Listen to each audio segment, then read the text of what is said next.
क्यों? क्योंकि outcome clear है माइंड में कि 1 महीने बाद गारंटेड है कि मुझे ये मिल जाएगा। yes. अभी जो आप कर रहे हो वहां पे यही सर्टेन नहीं है कि आपका होगा या नहीं होगा।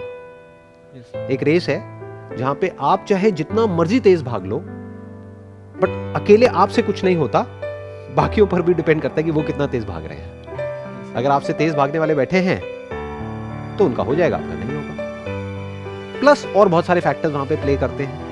उस मोमेंट में जिस वक्त आप वो एग्जाम दे रहे हो तब आपका थॉट प्रोसेस क्या है, आपका माइंडसेट क्या है, यू आर नॉट श्योर कि होगा या नहीं होगा, तो माइंड उस डायरेक्शन में काम ही नहीं कर रहा। माइंड क्या बोलेगा अपने आप को कि मैं इतना एफर्ट करता हूँ, पता नहीं होगा भी या नहीं होगा। exactly. जैसे अभी मैंने खजाने वाली बात करी, तो मानो आपके दादाजी ने, परदादाजी ने आपको कोई नक्शा नहीं दिया है, ऐसे ही आपने कहानियां सुन ली है कहीं से कि ऐसे खोदते हैं ना हम कहीं जा करके किसी किले में, तो खजाना मिल जाता है, और आप खोदे चले जा रहे हो।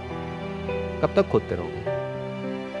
गोल ही क्लियर नहीं है कहाँ जाना है, क्या करना है। नहीं, गोल तो क्लियर है, क्योंकि आपने कहानियां सुनी है बहुत लोगों से कि ऐसे ऐसे कुछ महल होते हैं पुराने, उनके आसपास में पहले के ज़माने में क्या होता था, कुछ घर होते थे, वहाँ पे लोग ना अपने सोने के चांदी के सिक्के गाड़ के रखते थे।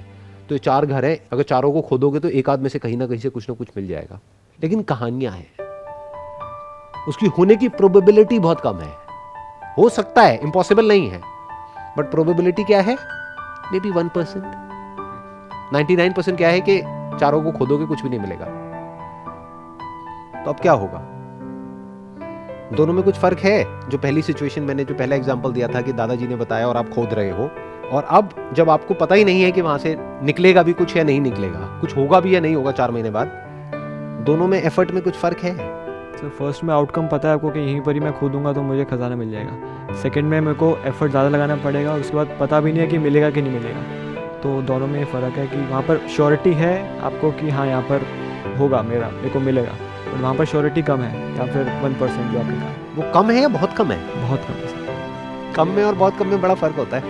कम मतलब क्या? 50-50 है। बट बहुत कम मतलब क्या? 1% सक्सेस, 99% फेलियर। क्या ऐसे ही नहीं है आपके जो भी कॉम्पिटिटिव एग्जाम्स हैं उन सब में? सक्सेस की पॉसिबिलिटी क्या है? 1 out of 1000, 2000, 10,000। Even worse than what I was talking about. मैं तो कह रहा हूँ 1 out of 100. What you are saying is 1 out of 1000. Problem की जड़ मिल रही है आपको, पकड़ में आ रही है। प्रॉब्लम ये नहीं है कि आप एफर्ट नहीं कर सकते हो फिजिकली या मेंटली। प्रॉब्लम ये भी नहीं है कि जो आपको प्लेजर्स मिलते हैं उससे आप अपना ध्यान हटा सकते हो, क्योंकि कुछ और इंटरेस्टिंग आपको नजर आता है तो वहां से ध्यान हट जाता है। जैसे मैंने वो एग्जांपल दिया ना, 1 महीने तक खजाना खोदोगे अपने दादाजी के कहने पे, तो उस वक्त क्या ये सब ध्यान आएगा कि मोबाइल पे कुछ देख लूं? माइंड में गोल बिल्कुल क्लियर होगा कि मैं एक खजाना खोदने का काम कर रहा हूँ, 1 महीने बाद यहाँ से कुछ निकलने वाला है। सर बट डेली का आउटकम हम कैसे सेट करें? फॉर एग्जांपल मैं स्टार्ट कर रहा हूँ, मुझे नहीं पता कि लेट्स से रात में क्या आउटकम निकल के आएगा। ये तो लॉन्ग टर्म की बात होगी, फॉर एग्जांपल कॉम्पिटिटिव एग्जाम में। बट डेली बेसिस पे जैसे कुछ स्टूडेंट्स बात कर रहे हैं कि मैं डेली बेसिस पे गोल बनाता हूँ, और देन वो पता नहीं चलता कि 6 महीने बाद आप किस लेवल पे पहुँच जाते हो, और आपको एक एंड ऑफ लाइट, टनल के बाहर जो लाइट है वो दिखने लग जाते हैं कि हाँ मैं कर सकता हूँ क्रैक। बट उन्होंने बोला कि डेली बेसिस पे आपको चलना पड़ेगा, डेली बेसिस पे आपको एफर्ट डालने पड़ेंगे। तो वहाँ पर आउटकम स्टिल थोड़ा क्लियर होता है कि हाँ मैं अगर ऐसे ऐसे चलूँगा तो शायद। कोई भी ये नहीं बता सकता कि आप कितना काम करोगे और उसके बेसिस पे आपका क्रैक होगा या नहीं होगा। क्यों? क्योंकि हर एक के लिए काम की डेफिनेशन अलग अलग है। आप हो सकता है दिन में 4 घंटे काम करोगे और कोई सीनियर है जिसका क्रैक हो गया है, उसने आकर के आपको सलाह दे दी कि भाई इस तरह से अगर आप डिसिप्लिन को आप फॉलो करोगे, डेली दिन में 4 घंटे करोगे या 6 घंटे करोगे और ये नहीं करोगे तो आपका हो जाएगा। वो किस बेस पे बोल रहा है? आपके बेस पे, अपने बेस पे, अपने एक्सपीरियंस के बेस पे। बट क्या आप और वो सेम हो बॉडी वाइज और साइकोलॉजी वाइज? आपकी जो साइकोलॉजी है, आपकी जो बॉडी है, वो सेम है या अलग अलग है? बिल्कुल अलग अलग। तो फिर ये फॉर्मूला कहां से आया? अब मैं आपको डिमोटिवेट नहीं कर रहा हूं, मैं आपसे सिर्फ क्वेश्चनिंग कर रहा हूं। कुछ लोग जो इंटेलिजेंट नहीं है ना, वो इन बातों को ये समझेंगे कि मैं डिमोटिवेट कर रहा हूँ। मोटिवेशन का मतलब वो क्या समझते हैं कि कहीं भी रेस हो रही है, वहां पे जाकर के बोलते रहो अरे बहुत बढ़िया हो जाएगा, तेरा हो जाएगा, never give up, go on go on go on. ये नहीं है मोटिवेशन। मैं क्या कर रहा हूँ, मैं आपसे एक्चुअल में समझने की कोशिश कर रहा हूँ कि प्रॉब्लम क्या है, उसकी जड़ क्या है और उसका सोल्यूशन क्या है। सो जो प्रोडक्टिविटी की डेफिनेशन है वो सबके लिए अलग अलग है। ऐसे ऐसे लोग हैं जिनका पास्ट में क्रैक हुआ है, मेरी बात को वेरीफाई करना हो तो उन लोगों से जाकर के बात कर लो जिनका क्रैक हुआ है, 10 अलग अलग लोगों से। 10 का प्लान सेम नहीं मिलेगा। कोई होगा जो कहेगा कि मैंने दिन में 2-3 घंटा काम किया, बाकी टाइम रिलैक्स किया। कोई होगा जो कहेगा मैंने तो दिन में 12-12 घंटे काम किया। उसका भी हो गया, उसका भी हो गया। अब आपके लिए दोनों में से सही कौन सी है, ऐसे समझना होता है कि 10 अलग अलग लोग अपनी अलग अलग स्ट्रैटेजीज बताएंगे। अगर आप ध्यान से समझोगे कि उसने क्या किया, कैसे किया, उन 10 में से किसी की गर्लफ्रेंड होगी, किसी की नहीं होगी। तो जिसकी नहीं होगी वो कहेगा कि मैं इन चक्रों में नहीं पड़ा, इस वजह से मेरा हो गया। Yes exactly. जिसकी होगी वो कहेगा कि उसने ही मुझे हेल्प किया। किसी का ब्रेकअप हो गया होगा तो वो कहेगा कि मेरा ब्रेकअप हो गया, इस वजह से मेरा नहीं हुआ। कोई दूसरा मिलेगा जो कहेगा मेरा ब्रेकअप हो गया, इसी वजह से मेरा हो गया, क्योंकि मैंने अपना सारा गुस्सा वहां निकाल दिया। तो कोई फॉर्मूला तो है ही नहीं। आप मेरे से भी क्या चाहते हो, फॉर्मूला। जिससे भी आप बात करते हो आप क्या चाहते हो, फॉर्मूला। बट आपका कैसे क्रैक होगा, कैसे नहीं होगा, उसके लिए सबसे पहला स्टेप क्या होगा, पहले आपकी पर्सनैलिटी को समझना, आपकी साइकोलॉजी को समझना, आपके बैकग्राउंड को समझना। कुछ ऐसा हो सकता है कि जो भी आप तैयारी कर रहे हो इसको क्रैक करने के लिए, वो इंटरेस्टिंग हो जाए, उसमें मज़ा आने लग जाए। Sir I have tried many times actually. जो मैंने ये फॉलो करा था 10-15 दिन का, कि 15-20 डेज़ में पढ़ता हूँ, फिर देन ब्रेक हो जाता है। देन नेक्स्ट टाइम जब मैं प्लानिंग करता हूँ तो मेरा बेसिकली ये होता है कि जो पुरानी प्लानिंग है उससे थोड़ा सा डिफरेंट हो, बिकॉज अब फिर से उसी जोन में जाएंगे तो कहीं ना कहीं आपका जो माइंड कहेगा कि नहीं, आप 7 से 11 मैथ्स पढ़ते हो तो अब 7 से 11 थोड़ा कोई अदर सब्जेक्ट पढ़ो। इसमें मेन सब्जेक्ट्स कौन से हैं जिस पे आपको सबसे ज़्यादा ध्यान देना है? Basically mathematics. तो बेसिकली इसमें आप कह रहे हो कि जो एग्जामिनेशन आपको क्रैक करना है इसमें मैथमेटिक्स का बहुत बड़ा रोल है, सबसे बड़ा रोल उसी का है। जी सर। तो अब आपको क्या चाहिए कि किसी तरीके से उस सब्जेक्ट में आपको मज़ा आने लग जाए, उस सब्जेक्ट में इंटरेस्ट आ जाए। उससे ज़्यादा जितना कि आपको मोबाइल पर टाइम पास करने में जो काम हो गया ना, ये है प्रॉब्लम। और वो कैसे होगा, मैथमेटिक्स को इंटरेस्ट कैसे आएगा?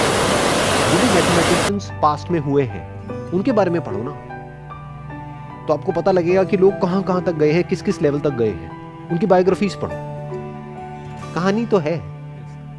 अगर कोई ऐसी कहानी आपके दिमाग में बैठ जाए जो कि आपके माइंड में कोई आइडल बन जाए कि मुझे भी इसी लेवल का मैथमेटिशियन बनना है, तो मान लेते हैं आप उस लेवल का नहीं बनोगे, बट एटलीस्ट इस लेवल का तो बन जाओगे कि वो एंट्रेंस क्रैक हो जाएगा, आपका काम हो जाएगा। You must fall in love with mathematics. That is the solution of this problem, not discipline. Because if you are in love with mathematics and even if the outcome is not clear, you are enjoying what you are doing. Exactly.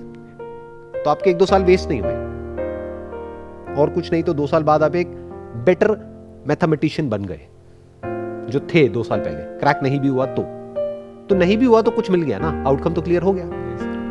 तो अब इससे क्या हुआ, तीनों problem solve हो गई। आपकी 3 problems थी। एक थी कि जो काम आप कर रहे हो उसमें मजा नहीं है, तो मजा कैसे आएगा, मैंने आपको बताया। ऐसी कहानियां पढ़ो जिसको पढ़ करके, जिसके बारे में सुन करके वो इतनी इंस्पिरेशनल हो, उसमें कुछ ऐसा हो कि वो आपको अंदर से भगाए।